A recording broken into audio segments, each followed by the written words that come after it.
Welcome back to the Weekend Warrior Show Recap Podcast. I'm TyJon, sitting down with a couple buddies of mine. Alex Girard, many-time appearance on the Weekend Warrior Show Recap Podcast from NoRobot. You should just list them because you have a lot of stuff going on. Well, I'm here with, I'm in Escape Rope with this fella right here. Damian, right. Yes.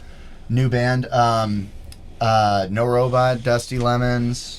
You know, I just started another one today, actually. Okay. All right. Called that's Machine why Shed, but I didn't not wanna, a lot to go off with them. I didn't want to miss anything, so that's why I wanted you to do it. But because there's a lot going on. And then we have Damian Hernandez. Yes. And so you're playing with Alex in Escape Rope. Yo, I play bass. You play bass. And gonna be doing backing vocals here at some point. Yes. Awesome. Cool. Very cool. And so how long have you been playing? So I'm also in Bury Thy Wicked here in town. Let's go through all the things. So I'm in Bury Thy Wicked. I play bass and do backing vocals in there as well. Awesome. But I've been playing music since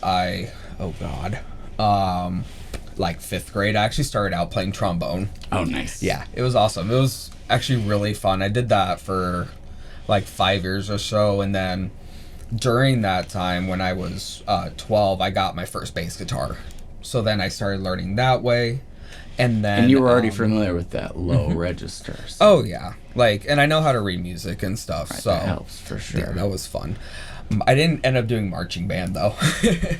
Just stuff come up, but I ended up really focusing on bass and learning that more, and then when I was 14 I picked up guitar. Oh, awesome. And then with that when I was 16 I started learning vocals. I was in a metal band in high school called The Glass Effect. I've heard of them. Yeah. So it was me and Justin Brown. Oh, okay, that's why. Yeah. I know Justin. That was a fun time. We did a lot of reunion shows when we when we were like 19 and stuff. But yeah. So. And how long have you been with Bury Thy Wicked? Like 6 years, something so around there. Long time. Very cool. For a while, yeah. I mean, that name I've heard all the time. So. Yeah, awesome. It's a fun time. They're a fun group of guys to play with, especially Jake. Yeah, you should have Jake on here. Yeah. I'm not opposed. So, Escape Rope, how did that all happen? How did you guys meet each other? And you were at a show in like Champaign, right? And you were like to the door guy or somebody, you're like, hey, you should have a band named Escape Rope play here. Yeah, we were playing a place called Mount Moon, which is like a Pokemon reference, and they had a lot of video game themes in their flyers and stuff. And yeah, I was like, yeah, you should have a band named Escape Rope play here. And he was like, Escape Rope's excellent band name. And a lot of the bands that would play at there's like a up and coming scene of just this, I don't know, like it reminds me of a lot of the stuff I heard in the early 2000s, 20 years ago, kind of coming back around, reimagined, heavier music, like emo, there's a lot of like metal, kind of stuff. Like I said this the other day that there's a lot of, I've noticed, Deftones inspired. Yeah, when I was listening to some bands of that, I could definitely hear it. Yeah, because you can hear like in the vocals how it's very airy and has a lot of vibrato and that kind of stuff, and not vibrato, reverb. That's what I meant. And like the guitars just like does have an edge to it to counter the vocals, which I really like. So yeah, it's like old Deftones, honestly. and then also I was at a show in town and we saw a band called Heaving playing this little tiny garage. And Heaving really, I think, is the epitome for me of like a lot of that scene that's around now. And where did you see him? I think it was called the Hot Box. It was just a little house show, like a little DIY, nice. Someone's garage or something. I don't even think it exists anymore. That place. But yeah, we wanted to like try to do something like that. I reached out to Kyle Holiday. And he kind of helped me shape some songs, like some melodies, wrote some vocals. And we reached out to Damian.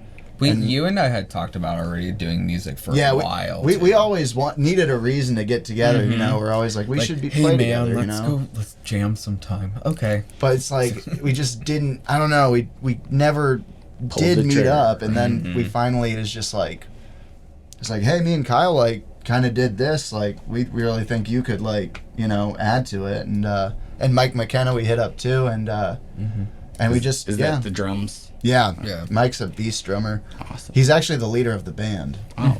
Even though he joined last, I think. He also bartends at Night Shop. Yeah, which a lot of people don't know that. Like, You can sometimes see double of him at Night Shop. Yeah. That's crazy. yeah, we got, I'm not the only band member working there. Yeah. You guys are taking the place over. But Kyle and I wrote the song, like, a lot of stuff at the end of last year. And then we all got together the very beginning of this year, I think, started playing.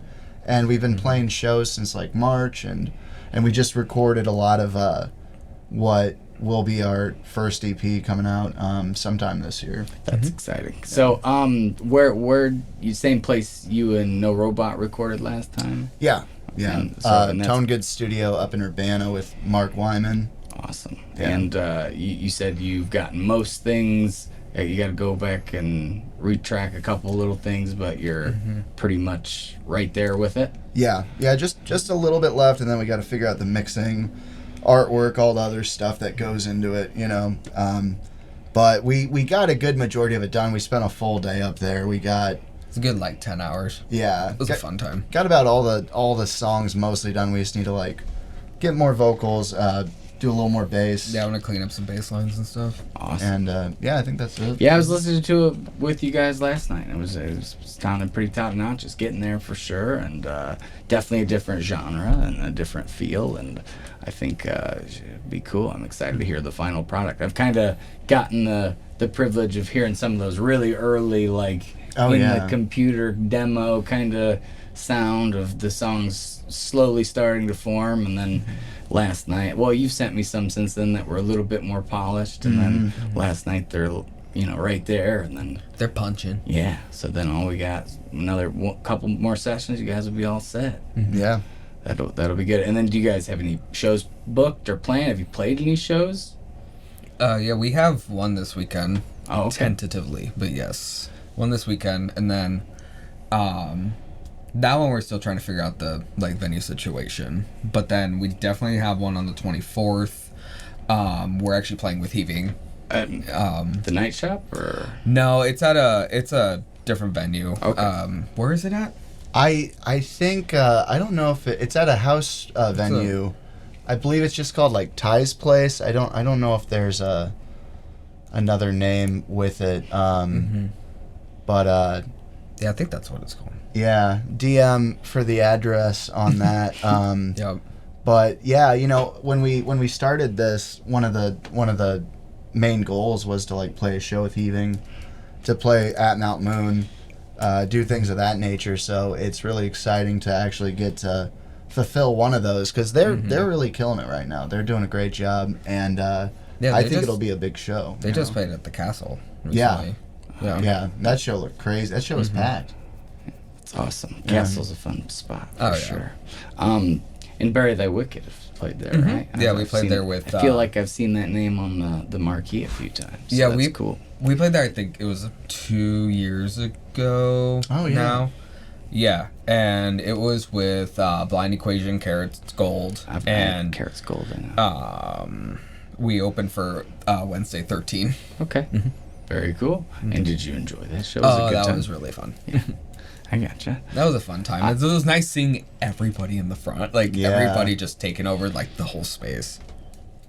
So I always like to ask, since you're, like I said, Alex has been on a number of times, but, it's the Weekend Warrior Show recap podcast. So, I pretty much just recount my shows. So I always ask if you have an interesting show experience, one that's a good story or a good, just a wild night, or could be good, it could be bad, it could be anything in between. It doesn't have to be that serious, but I mean, not real. Okay, so it wasn't a show that we played, but nope, that's a lie. I did play that show, and someone almost it's not crazy and wild. I was just what the hell? Someone almost literally grabbed my bass and just walked out with it. And the stickers, so I have a corgi sticker on it. It's butt and it says thick. And I see this thing lift up and I'm like, that's not supposed to happen. So Right. You know that one's yours. Yeah, because I'm of like- the sticker there. yeah, and I walk up to the guy and I'm like, I tap him on the back and I'm like, hey, that's mine. And he just like literally doesn't say I'm sorry. He just is like puts it down and just puts his hands up and then turns around and walks away. I'm like, So weird. okay. All right. Well, I still have my bass. That's cool. But Have you played any other shows of the same like setting, similar setting as the castle, like a theater type? I mean, space, I've played at the castle twice. So when I was, I think, was it 17 or 18? One of those. The Glass Effect played actually at the castle. So was that It before it was all renovated and turned into a venue, or was it? Because they did shows back in the day. Do you remember? There wasn't seating, if Right. I remember. Like it Okay, was so still that- like how it was. Okay. So, yeah, but that was a fun time. That was a big like local show. Like actually, no, Kyle's band didn't play. It was like a band called Hello Destroyer. They played, and I can't remember who else. But that was a fun time. That was a really fun time. And it had the wireless, so I was able to walk off stage. Nice, nice. That's always a bonus. Yeah, but the other, I mean, I'm not generally like too crazy with like shows. Like I'm not like, all right, let's get drunk afterwards. Like I'm not that kind of person. Well, I like don't to even hang mean out. I don't mean that necessarily when I'm asking. I'm because I'm not. It could be the show itself. Yeah, the Could show, be- I mean, could be You wild. got any good Jake stories Oh, from God. shows? the birthday show, Jake, freaking, oh my god, that was a fun time. Like Jake like noticeably got really drunk. Like he had his hat, little pointed hat on his forehead, and it was just like dead face playing the whole time. But with Birthday Wicked shows, like there's always the crab mosh pit, which is really fun. Oh yeah. The crab mosh pit's really fun. So 'cause tell us. We have a song called Crab People that Josh was like, hey, I got an idea. Why don't we just write a song about crab people just because I want to? I'm like, okay. So, it's funny because the beginning riff sounds like hot cross buns, and I think that literally every freaking time. But during the chorus, we go like crab people, and like all these people just like get their little claws out and start scuttling back and forth. It's hilarious. And from the stage would look probably extra fun. It's hilarious, and we always have like our friend Zach somehow always takes off his shirt, and we see him literally like practically tackling people while doing the crab claws. It's hilarious. No, it's a sight to behold. I remember Josh's first show when you guys played that, and people were like losing their shit. Well, now what happens, and I'm trying to get this to be a thing, is so Zach started doing these little wavy arms during our song Snakes, and he does it the whole time. So I'm like, you know what?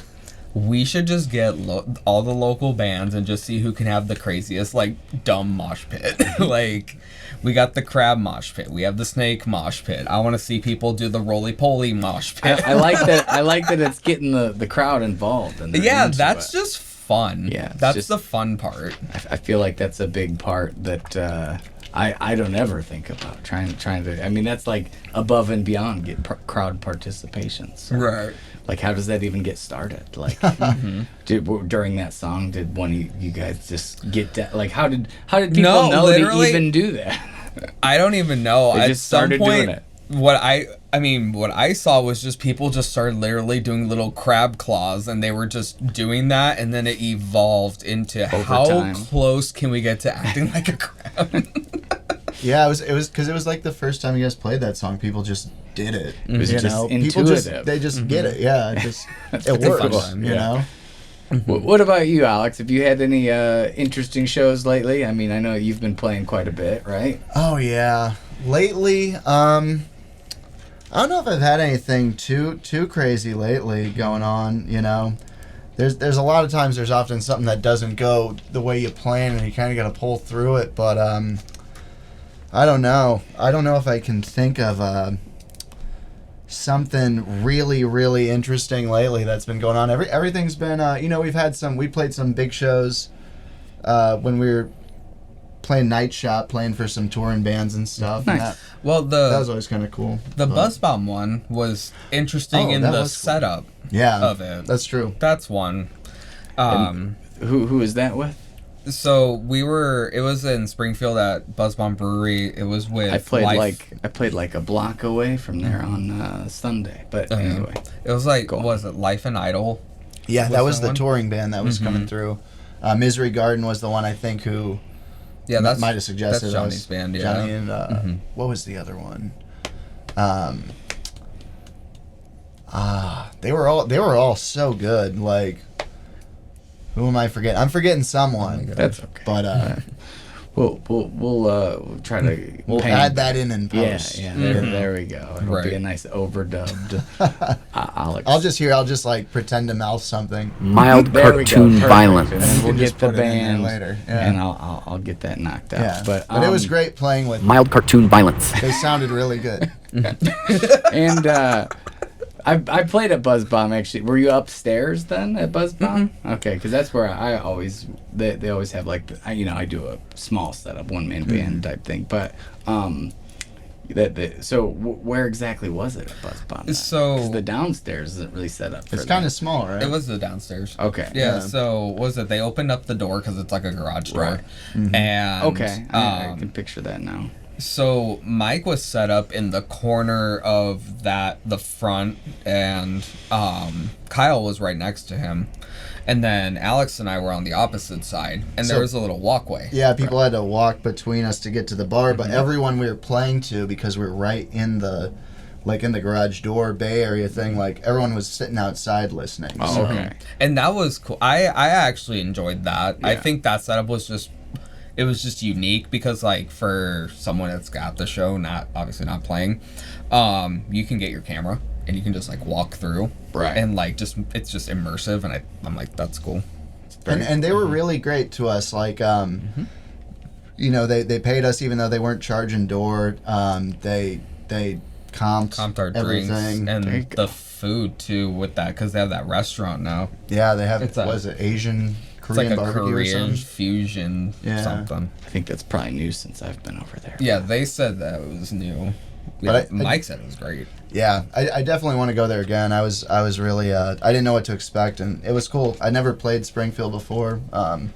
Nice to get out of the old blown out. Here, Yeah. right? Every now and then, you Yeah. know. Yeah. Well, like, Bird That Wicked played there, and before, and I don't know, something about the laws changed or something with live music or whatever with the downtown area and like sound ordinances or something like that. So, that's why we played inside. But before that, we set up in the parking lot, See, I Oh, would right, think yeah. that would be it. and it was like it was still DIY, but Right. but it was still fun because you could play outside. Yeah, and if it's nice weather, it's hard to beat that. Those are some of my favorite times of the year, the shows, and we're like right on the cusp. I mean, we're right there with it. I've had, I think, three outside shows so far. Yeah. What about you all? Have you been We out? haven't had any outside ones yet. I will be playing outside solo acoustic tomorrow at McGuire's. If it doesn't rain, it's been a kind of rainy week, but I think they'll move it inside if not.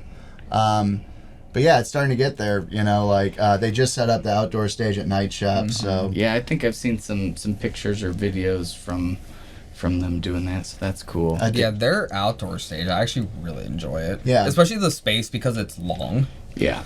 So, it's they did a lot with it. I do miss playing sand volleyball though out there, Right. but yeah. bring that back. You were getting into the sand volleyball I mean, night and day. where are we gonna do it now? We got to go all the way out to Gill Street now. basically. They have a lot of room out there. I'm just saying, if any Well, bar wants to bring that back, there's definitely a Crafted need, over right across the street practically from them has sand volleyball too. You know? There you go. Oh, crap! You're saying crafted. Yeah, Crafted. they go hard over there. I used to play over there a lot, and the people were a lot because I play at Gill Street too. So it's like, I don't know. It seemed a lot less serious at Gill Street, but when you're over at Crafted, it seems like, That's the pros. yeah, you Yeah, got no kidding. big leagues over Well, yeah, there. they have. Well, I used to have coworkers that would go do that Right. all the time, and they they would legitimately get hurt. And I'm like, I can't do that, sorry. Hey, you gotta play hard, you know? Yeah, if you're gonna do it. Or just go throw axes at Gill Street or something. Yeah. Oh, is that? They have a lot yeah, of stuff. Yeah, they have don't the axe throwing. Yep, it's a very ADD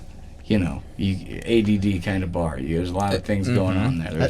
Have you ever been to the Blono Pizza Co? I know the name, but I've never been there. I've never been there. It used to be, I guess it used to be Swingers. Oh, that's okay. what I that used is? I used to have a Thursday night gig over there every week back in, I don't know, 7 years ago or something. But They kept the driving range, so Nice. it was just weird going there, and I'm like, oh, there's a driving range here? And then they kept the mural on the wall with all the golf stuff, and it says Swingers, but they just put not above it. So, I guess that it's not Swingers, but,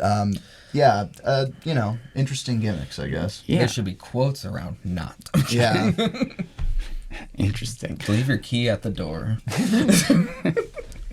So, Damian, what are your influences? What kind of music do you listen to? So I grew up listening to Deftones is one of my favorite bands. System of Down's one of my favorite bands. Korn, Bob Marley, the Ramones, 7 Seconds. Both my parents were really into punk. Okay. And that's what they used to play all the time. So actually when I went to Riot Fest in 2012, several of the bands that my mom literally used to put me to sleep to were there. So so a lot of that, but I really like nu metal, and I also especially for my guitar playing, I am really into deathcore and heavy.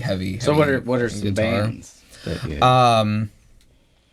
So I like Mudvayne, definitely Korn. Fieldy's bass tone is a really big influence for me, and also his bass playing. What was the first one you said? What did I say? Before Korn. Mudvayne? Mudvayne, right? They recorded here at Eclipse in town. And Oh, really? Oh, yeah. Normal. Mm-hmm. Yeah, they have one of their records on the The wall. drummer was from here, isn't he? Or The bass player, I think. bass player? somebody. The rest are Yeah, from well, Peoria yeah. or A something. lot of yeah. Peoria, yeah. Mm-hmm. But yeah, and then other bands like The Cure. I think that I'm pretty diverse with my influence, because in Escape Rope, we have songs that are definitely really punky, but then we have the song Cinnabar.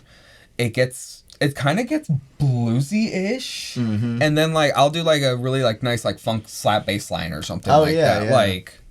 I don't know. I like to not compartmentalize myself into one specific thing. Yeah, I think that's a good way to be. I mean, as much as you can tolerate. Obviously, there's, I don't know. I have a tough time with some genres, but you try to take it all in if you can, as much. Unpopular opinion. It's if you're gonna have me play the Beatles, please just don't have me play the Beatles. Well, I mean, the Beatles are the Beatles. That's actually what I learned. That's actually some of the first stuff I learned is actually the Beatles. Right. So I always think, I don't know, the Beatles are sneaky hard, actually. A lot of my students they want to learn the Beatles, and it takes some time, because they're not, some of their songs are 4 quarters, but then some of them are a little bit, you'll have a 15 chord song sometimes, and it's a lot of variation, a lot of dominant 5 chords and stuff, and just it sounds simple, but then you try to learn it takes a long time. right. Yeah, it's funny when people want to, I always love trying to, if I were to teach someone, because I still haven't had very many students. If anyone's interested, I'll give it a shot. Yeah, But, hit me up. Here's but, your first ad. Yeah, I don't know what's. Our podcast is sponsored by Alex Girard Guitar Lessons. That's right. Come by and buy a shirt. Let's talk about this Don't shirt. fret about it. Ooh. Yeah, we just got Yeah. these, and ooh. I don't know where we got the idea for it, but Do you want to stand up? it's a nice design. Really? Check Check out that shirt. It's pretty Quality. sick. It's kind of a PBR theme, or We're not just a band, we're a brand. Yeah. And just that extra R, huh? just going for that endorsement deal with them. But yeah, we got a bunch of these. If anyone wants one, hit me up. They're very cool. But I like when... So you can take lessons from Alex, and you can buy NoRobot merchandise. Any excuse you want to give me some money, we'll work it out. You can just Venmo him. You don't even have to buy anything. Yeah. Even if you want to just give him money. I'll put my Venmo will be in the description. Anyway, sorry to interrupt. No, but I don't know. Like my thought with teaching people stuff is the idea to get better at playing music is to do it all the time, and what would make you want to play all the time is to play stuff you like. Yeah. When I was starting out, they wanted me to learn Ode to Joy or shit like that, and I was just like, nah. This is boring. Like, teach me a Red Hot Chili Peppers You got to song, start with like one simple song like Ode to Joy. I don't usually do Ode to Joy. I usually do Smoke on the Water. But just to get more attainable. Maybe a couple little songs like that. But after that, it's completely whatever they want to learn. Yeah, but sometimes the stuff they want to learn, very, very not entry level stuff. Yeah. So like I started on like Nirvana and stuff like that, and if anyone wants to learn something like that, that's easy to do. But I've gotten, people say they want to learn some real out there stuff, like even Zeppelin or something. It's like, yeah, you might want to hold off a couple years on that, or it's not quite. Well, you gotta manage your expectations. Like what part of Whole Lot of Love? That's a pretty easy riff. Yeah, you could probably find something. Yeah, but. I always have my students to keep like a running list of and we might try one that's way out of, but then we'll come back to it maybe 6 months later, and they'll by the time we're 2 years in, like you're saying, we've looked at that song 3 or 4 times, and that that fourth time is like, okay, now I can actually maybe get it.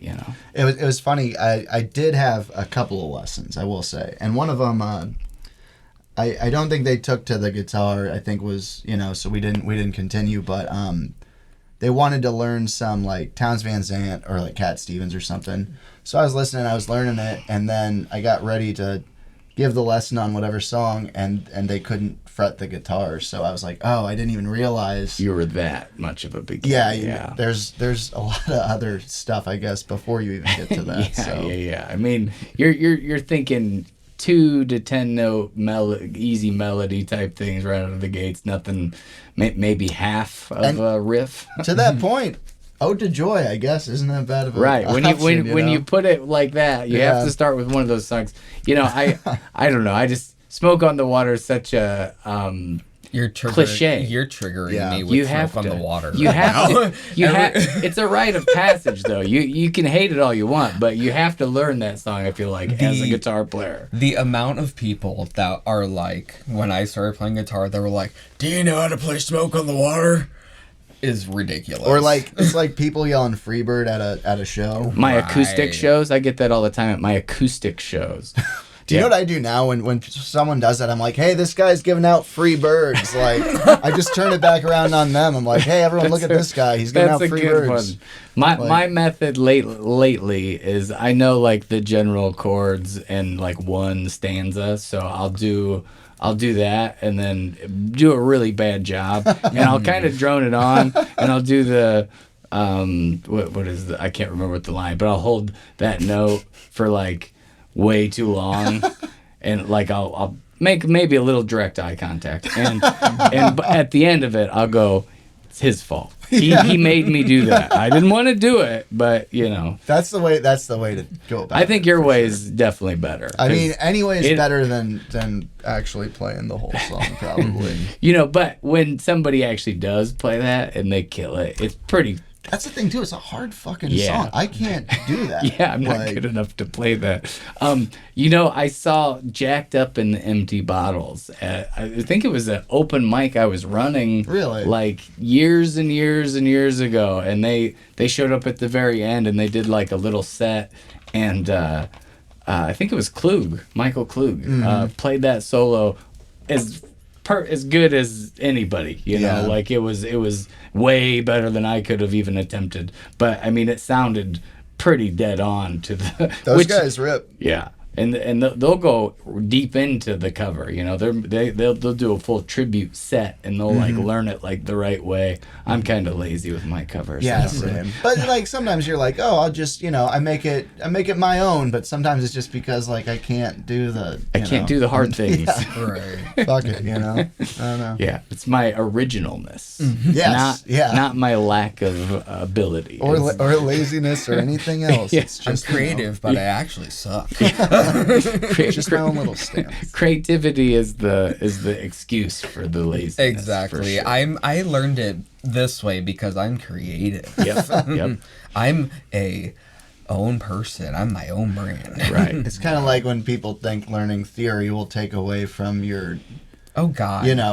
but when it really can only inform you, but It helps, honestly. Well, That's- I think it definitely helps with communication, because if you don't Definitely. know what you're talking about when somebody says A flat, I mean, it's literally a language for, I mean, there are those people. There's that there are exceptions where you just play the note and they're like, oh, that one. You Yeah, know? yeah. But that's not most people. Well, I also you know? don't like people who are formulaic, who are like, oh, I want, I need it to be this way. It's like a good context to songwriting, but you don't need to use theory to write music. I don't like doing that, really. It's great. But when you It's use it to great. understand how things work, that can inform your decisions. It's great when you're stuck when you're writing a song, because then it really It helps shows you create the logic. options. Yeah. Some Yeah. and you might not end up and go with the most logical like chord progression that it should be, or a chord that's within the 6 chords or what main Right. chords,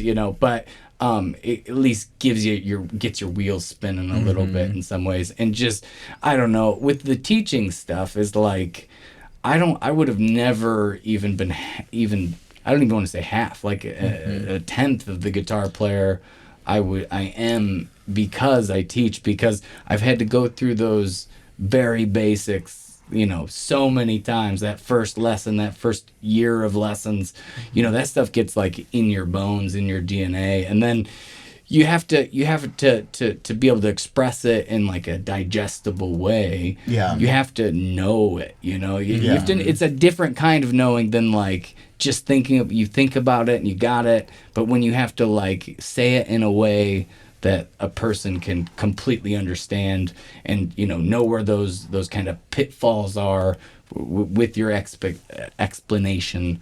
It just changes the game, I think, to an extent. For me, everybody's different. I think there are some people that probably just can't teach, and I think part of that might be because they were good out of the gates. Maybe. I get nervous about teaching, actually.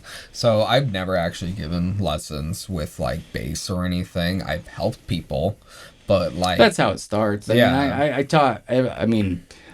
Most of my friends in high school played guitar, and it was because, well, we didn't have the smartphones, obviously, so that makes a big Right. difference. But I had a couple at my house, and I would always be trying to show people stuff, and that's kind of how it began. And then I took a couple years of theory, but even then, like, I wasn't like, looking back on it now, is like taking what you're getting taught like classical theory and how to apply that to be practical for the guitar. Those are different things, different animals. I mean, it's good to be able to write it all out and everything, but that's not really how a guitar player's mind works, or not all guitar players, but the ones I teach anyway. But Yeah. and you get to a place where it's like, with the student, when you first start teaching, where they kind of get to your level of, not like you've taught them everything you feel like you can teach them, and then you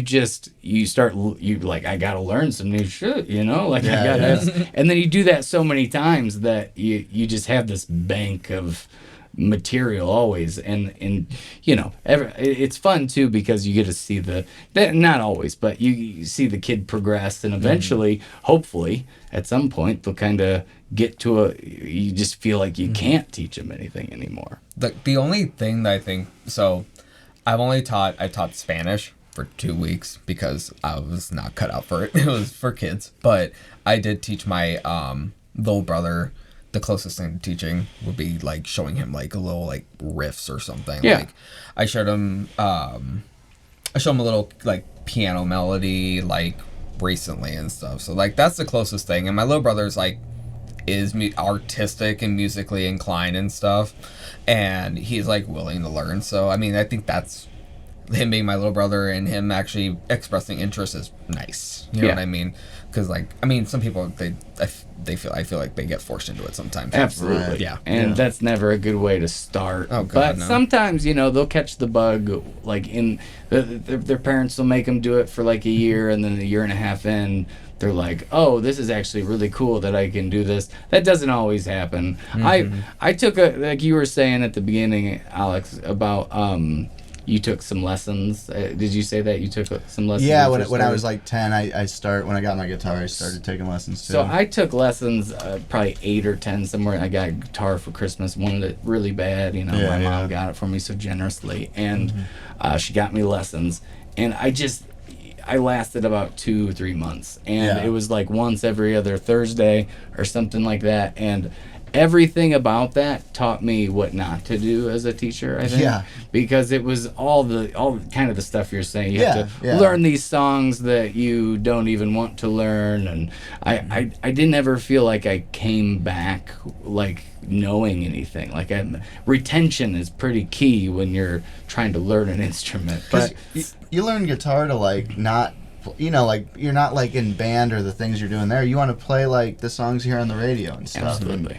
And when they have like this regimented kind of thing that isn't very interesting, like I remember I was like, could I learn a Chili Pepper song? And they're like, well, we have the book downstairs, you could buy it. And I'm like, can you just teach it to me? Like, we're already paying for the lessons, right? You know, like I don't know. And I remember I only lasted a couple months too. I quit, but I kept playing, or I had my dad show me the songs, and then I just practiced the shit she showed me, and I just kept playing, learning tabs, and then eventually, when I was 16, I took more advanced lessons where like learned, you know, the box scales and stuff like that. But yeah, I took a lot of years off after that first, but it was nice that I had a guitar lying around when I did pick it back up. Yeah. But of course, it was missing a lot of strings and looked pretty beat up. But. So for me, I had a hard time doing structured lessons. So it was one thing when I did trombone, because like I actively was like, I want to learn how to play an instrument, and it was through school. Right. I wanted to learn how to play, and I was willing to like actually get the lessons on music theory, how like the positions of the slide. I actually still remember how to play it too. I just don't, my lip muscles are not there. Chops. Right. I know. Like literally if I was to, have you ever seen it though? Like, digress real quick. Have you ever seen whenever someone has not played like a wind instrument like that for a long time, their lips swell up after they play for a while? Right. It's really funny. But well, it's because the lips can't keep up, but they have the know-how. Yeah. But they don't it's like the calluses on a guitar player's fingers. Like you can keep a lot of the knowledge, like it plays some chords, but if you haven't strummed a guitar strummed a guitar in a while, it's gonna hurt those fingers like real bad right away. Well, so I once I picked up bass and guitar, I taught myself for a long time. Like I tried to take bass lessons at music, or when Pro Sound was there a long time ago, and I only went to 2 lessons because I hated it. Yep. And I did not like the way I was being taught. Yeah. So I would. And you know, everybody's different. Yeah, I mean, I feel like I wasn't really meant for lessons. Maybe I don't know. I needed to go very slow, and I think with teaching too is like I'm glad I did it that way, because you know, every step along the way. I think some people, when they're just born out of the womb good, they don't know. It's hard for them to explain how to do what they're doing because they have like a natural. Whereas that's not me at all. So it's like. And then the guy that when I was doing trombone, it was like actually like I think it was 8th grade, or no, it was 9th grade. That's what it was. It was my freshman year of high school. It's the beginning. I was doing private lessons with my trombone with this guy in town. He had his own studio in his house and everything, and he was also a bass player. And I was like, hey, I play bass. So I started doing bass lessons, like, not really like, play this is a scale, play this is a scale, like, play this is the position, how you play it. That was more the trombone side, so I knew what the notes were. Right. And then on the bass side, I was learning how to play songs. So I'm a big System of a Down fan, so I know how to play like literally every song because I learned how to play it with him showing me how to, like, what's it called? He was like kind of ear training me pretty much at that point. So yeah, so that's just like how I started out. And then once I got to college, like when I was at Heartland, I took a piano class, I took a music theory class, like popular music and stuff. That was fun. I did a report on 90s new metal and like focused on actually Korn in one of the specific songs. But it's good to be excited about what it's good to play, like, good to be excited about it and all that. And like once like I was able to like understand, maybe, you know, this is the kind of sound I want, this is like what my style is, and kind of shaping a little bit more. I did start taking like I took guitar classes at ISU, like as part of my electives. I took a voice class, and that really helped because like I went for arts technology for sound design, so that's helpful. I tried, too. yeah, that helps too. So I know the production side, Yeah. But like that's when I started actually getting more of the formal type of lessons. I don't think many musicians that are coming up maybe value that part as much, but the older I get, the more I realize like that production part is so important. And I've had to learn that, baby steps for years and years and years. So to have like, you get so focused on the performance side, it's like the business side too. Like there is that element that, is super helpful to have knowledge of before you kind of set out to do the music thing. Yeah. And, I think a lot of people are so like, I'm just going to play a guitar, I'm just going to write songs, or I'm just, It's good to be versed in the front end and the back end. Yep. LOL. But it's good to have knowledge on both sides like that, because then I feel like it just opens up your opportunity and like more paths you could take with your music career completely. Absolutely. 1000%. But also just like in your own career, like if you know the like sound, you said sound design, like what specifically does that mean? Like mixing, mastering, post production, that kind of stuff. Engineering. Okay. Yeah, so engineering. But I mean, if you're gonna record music at any time, your own music, if you've never sat in front of a computer and really dug into it, I mean, you're pretty much just really, really trusting whoever your engineer is to do it, and you have no reference, like all that stuff. I wish I would have had a lot more knowledge before getting like you said into with the studio. theory, right? Like it's like being able to communicate with the theory. There's so much that goes into that engineering side that if you can't relay information, you kind of just have to trust the process, and it can make you feel a little bit helpless in that way, and the problem too, at least when I first started, was I didn't know what I was even shooting for. Right, like I was like, where do I start? I want it to sound like radio. That's about as I want it to sound not bad. Right. I should have said that. That would have been smart. I don't think. Anyway, but I do think that obviously the more knowledge you accumulate on that stuff, but everybody's so different. I think I've been able to do okay just because I'm kind of a jack of all trades but master of none. I wouldn't say I'm exceptional at really anything, but I can do a lot of things. See, I always refer to myself as an idiot savant guitar player. Like I don't know how to do anything but like me play guitar.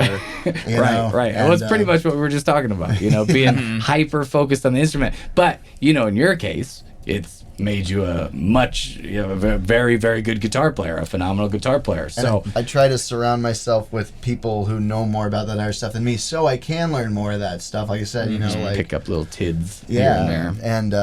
And I'm hoping to advance more in that a little bit, but it's there's so much more that goes into being a musician than just playing the instrument, and it only serves you to learn as much different stuff as you can, you know. Absolutely. Oh yeah, sure. definitely. But okay, so you guys have you guys said you had a show the 4th. May 24th. With And then- Heaving at Ty's Place, Mother Maiden Crone, and Harp. Yes. Yes. And then the 25th, we play at Night Shop, and I'm playing 2 sets. Oh, nice. Because both my bands will be there. So you're playing with Bury Thy Wicked and Double Skip duty. Rope. You thought you got out of it on the 3rd. But Double duty on the booty. Let's All right. all right. So and you guys have social medias and everything. What you want to run down the list? Yeah, what's it? Escape_rope_music is the Instagram. That's correct. Yeah, and then Escape Rope, Facebook page. Do we have anything else? I think we'll probably be looking to make a YouTube We should or make a Tic-Tac. maybe a TikTok. Well, it's about to be banned, so Ah, I'm shit. just- I'm It's just about to be kidding. banned B-A-N-D or Yeah, you're B-A-N-N-E-D. damn right it is. Well, I think what's going to happen is probably they're going to just force the buy, and the U.S. is buy it and run it. But Yeah, because I don't want a- the Chinese government spying on me. I'd rather have the American Right. government spying on me. like, damn it. like they're not already doing that on We're gonna every other see platform. We're gonna see the politicians start posting. They're like, "What's up, yeet?" Biden just made a TikTok. There was like Oh shit, is he I gonna was do some of the dances? I was wanna watching see- at SNL this last weekend, and they were making fun of him for during, you know, he had like this commercial thing that he could have talked about like important things, and he was just Follow me on TikTok. yeah, some weird TikTok video. I don't really know the whole story, but anyway. I want to see him do the Soulja Boy dance. He's gonna be like, "Everybody's so creative. You ever gone into the kitchen and forgot what you were doing?" Well, that's Sometimes, actually. What a weird time. But yeah, I would recommend getting on as many platforms, and I don't know. I just think it's good to have all your That's the bases smart way to covered. do Yeah, it. but, yeah. Honestly, We'll probably make a band camp, That's and when we the do release stuff, we'll have stuff on Spotify and things like that too. And we'll probably shoot to have you back on sometime around then, and maybe promote that stuff a little harder. So awesome. Thanks for coming by today. I really appreciate y'all, and always good to catch up, and nice to kind of have a real conversation with you there, Damian. And same here. I think that is it. Anything else you guys want to say? I'll be playing McGuire's throughout the summer on Thursday nights every now and then. Come catch me then. Awesome. We got the NoRobot merch. We got a show with Bury Thy Wicked on August. The 25th. Nope. It's like the wrong day. August 3rd, August- maybe? I don't know. Yeah, the 3rd. That sounds correct. It will At be announced. 6 strings. At 6 strings, yeah. Oh, 6 strings. Which is surprising. Yeah, when did they start doing different types of shows? I don't know, but hopefully they do more of them Yeah. because we need more venues that book other genres. We really do. I like the stage and the sound setup over. Yeah, I mean, it's a nice bar. Kevin over there is awesome on sound, and yeah, it just seems a little underutilized in the. I mean, Daddy-O's too, but I know that they had started doing some heavier shows recently. Didn't you have a show over there? NoRobot played Daddy-O's in March, and I think they were talking about having us back. I haven't heard from anyone, so I... It's another great stage rock club vibe that just It's a like... tall stage too, so Right. you feel like you're like towering over everybody. It definitely, I don't know. That one always just felt like a true rock club to me. But then, they just have DJs a lot of the time. But, Yeah. right. But anyway, that's, to each their own, I guess. But anyway, so be on the lookout for Escape Rope, NoRobot, and all that stuff. I think that's it. As always, I appreciate anybody who takes the time to listen, and we'll catch you next time. All right, bye. All right, we did it, folks. Nice.